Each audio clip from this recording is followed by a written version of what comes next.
بەناوی خی گەورە و میرەبان ئازیزانم سڵاوتان لەبێت لا پەیامەوە گەشتێکی نوێی هەواڵەکانی وەرزشتان پێشکەشەکەم.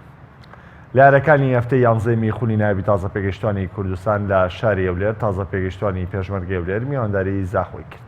لا نیوی یەکەم تازە پێگەشتوانی پێشمەرگەی ئەولێر بە گۆڵێک پێشکەوتن کە لە خوڵێکی 38 سەلاح حەسەن تۆماری کرد. لە نوێی دومی یارەکە تازە پێگەشتوانی پێشمەرگەی ئەولێر لە گۆڵی دووەم نزیک بوو، بەڵام لە دەستدانی دەرفەتەکان بە ئاسانی وای کرد زاخۆ لە خوڵەکی 66 بێڕێتەوە ئەنجامی یارەکە لە ڕێگەی یوسفەیی بۆ بەلێدانی سەر یەکسام کاتەوە. یارەکەش تاکۆتایە خۆمایەوە بۆ ئەنجامەوە بە گۆڵێک و بۆ دوولاو یارەکەش بە یەکسانی کۆتات. بۆ جۆرش زاخۆ بە 20 خاڵ لە خانەی دومی ڕێزمەندی و پێشمەرگەی ئەولێریش بە 20 خاڵ لە خانەی پێنجەمدایە.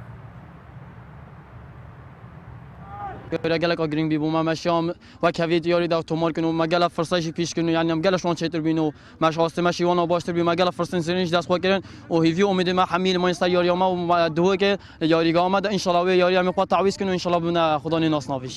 بەگشتی یاریێکی باشمان ئەنجام دا، بەڵام دەرفەتی زۆرمان بوو ئیستیقلالمان نەکرد، نەماتوانین گۆڵ بکەین. ئینشاڵڵا لە یاریەکانی داهاتوو نەتیجەی باشتر بەدەستدەین و بۆ پلەکانی پێشتر یاری دەکەین. لا یاریکی دیکە هەفتەی یانزەی میخوونی ناوی تازە پێگەشتوانی کوردستان تازە پێگەشتوانی ئەولێر لە سەر یاریگای دومی فرانسۆریری میوانداری ڕزگاری کرد. ڕزگاری دەست پێشخەر بوو لە تۆمارکردنی گۆڵ.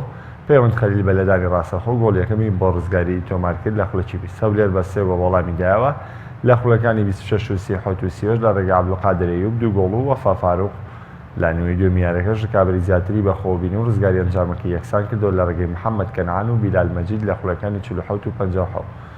هەولێر وەڵامی خێرا بوو 3 گۆڵی تری خستە سەر گۆڵەکانی لە ڕێگەی سەربەز محەممەد باڵە و عەلی کاروان 2 گۆڵ لە خوڵەکانی 65 و 88 و یارەکەش بە 6 گۆڵ بەرامبەر بە 3 گۆڵ بە سوودی تازە پێگەشتوانی ئەولێر بە کۆتاییات. لە یارەکە هەردوویانە لەدانێکی سزان لە دەستدانی ڕزگاری بە 11 زانم بە بێبوونی یەدەک لە کەلارەوە ڕووی کردبووە هەولێر. ئەمەنجامەش ئەولێر بە کۆکردنەوەی 23 خاڵ هاتەوە پێشەنگیانەکان، بەڵام یاریکی زیاتری لە هەر 4 ڕکابەرەکەی ئەنجامدا و لە کۆتا هەفتەدا چاوەڕوان دەبێت. ڕکابەرەکانی خولی ناوی تازە پێگەشتوانیان لە نایابەکانی کوردستان بەردەوامیەوە ئاشتیش نەیتوانی بردنەوە بەدەست بێنێت. لە یەکێک لە یاریەکانی هەفتەی یانزەی خولەکەیان یاشتی لە یاریگای خۆی میوانداری سیروانی نوێی هاوشاری کرد. یارەکە بۆیان یاشتی گرنگ بوو چونکە بردنەوەی لە یارەکەدا لە ناوچەی سووری ڕیزبەندی دووری دەخستەوە. بە درێژایی هەردوو ژێم یارەکە یاریزانانی یاشتی باشتر بیناو زۆرترین هێرشیان کردە سەر گۆڵ یانی میوان و 2 گۆڵیشیان تۆمار کرد، بەڵام بەربیانووی ئۆفسایدەوە گۆڵەکان ڕەتکرانەوە. لە کۆتاییش دیارەکە بەبێ گۆڵ کۆتاییە تۆردویانەش با خاڵە یاریگەیان جێش بۆ بەرامبەربوونەش ئاشتی بە 7 خاڵ لە پلەی 11 خوڵەکەدا و سیروان نوێژ لە پلەی 8دا بەدە خاڵ.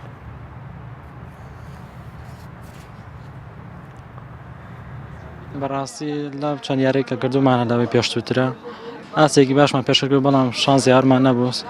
تر هەنێ ئەمە درەنگ دەستمان کرد بە تەمرین و معسکەرمان ئەوانەمان تۆزە درەنگکە و دەبەرەوە هەنێ مشکلەمان بۆ دروست و بەشەڵا لەم دوارێکەمان ناتوانین تاویزی بێنەوە. وڵا سوودی زۆرە و یەک لەوانە بێ چایەکەسان مەقسەن یارسان هەیە یاری نەکردو و دەشعبی هاتووە چایەکرێتەوە لێرەوە ئاسێکی زیاتری پێشتوانێت خۆی دەرخە. وەڵاوە دوو قۆناغەکە باشترە بۆ چونکە ئەتوانێت ئیسراحەتێکی باشتر کات و ئاستی زیاتر پێشکەشکە.